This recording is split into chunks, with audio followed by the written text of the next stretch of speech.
Здравствуйте, в ремонт пришла очередная колонка Microlab. Как говорят, это Соло 3. Не вижу модель.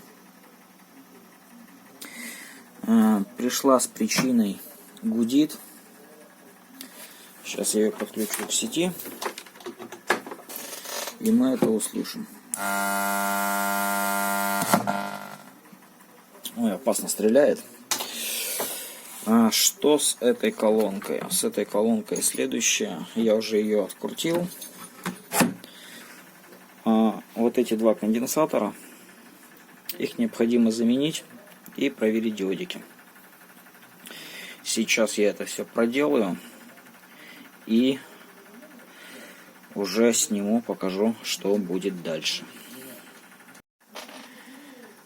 Так, я уходил на паузу по той причине, что мне нужно было попаять. Занимает это у меня немного времени. Вот я отпаял эти конденсаторы.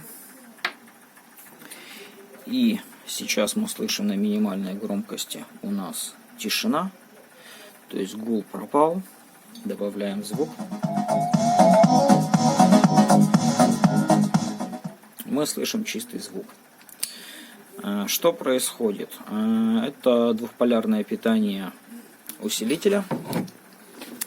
Кстати, на чем построен здесь усилитель, мне интересно. Сейчас посмотрим. ТДАшка. Какая ТДАшка, я не могу посмотреть. Света не хватает. Вот замененные конденсаторы. Заменил я их на такой же объем, но качество этих конденсаторов намного лучше, чем то, что ставит с завода Microlab. По этой колонке, в принципе, все. Она готова. Но для того, чтобы... тут рассказывать по этой колонке, в принципе, больше нечего. Если у вас гул лечится тем, что нужно заменить эти... Так, сейчас питание отключу. В принципе, током меня не ударит. Тут трансформатор стоит. Тут 220 нету. По колонке сейчас для многих, наверное, будут вопросы, что это такое и так далее.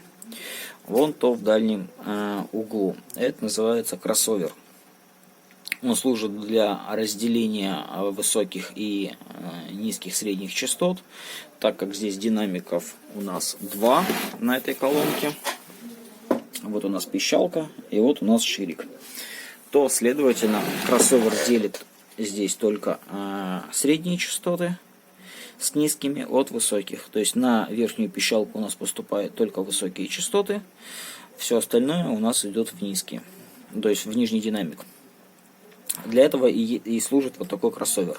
Кроссовер представляет из себя катушку индуктивности.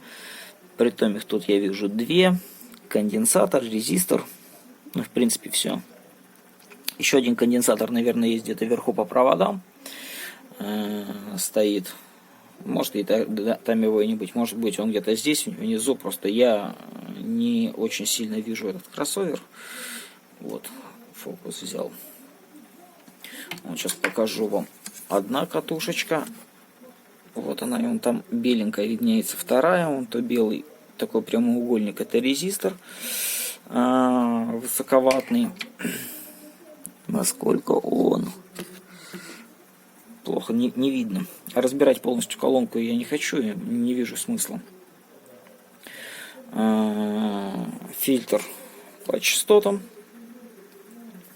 У нас вот он, то есть входная группа, фильтр по частотам, ну и вот эта верхняя плата, это и есть сама плата усилителя.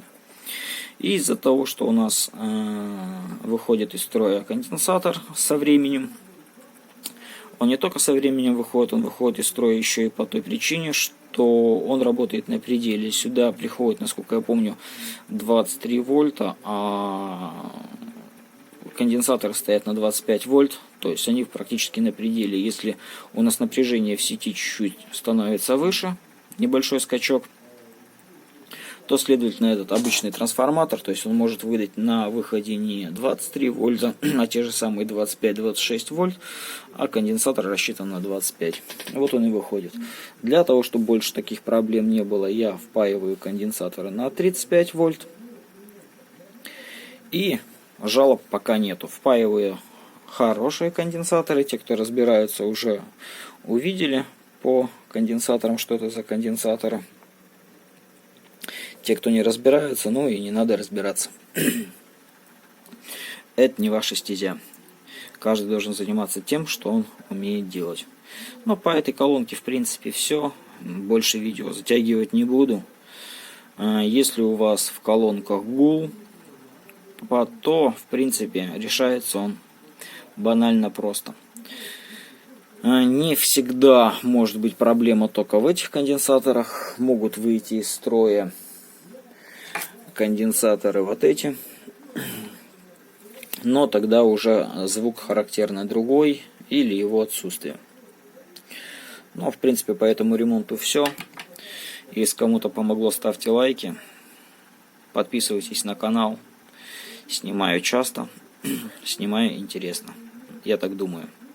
Ну, а по этому видео все, пока. Всем пока.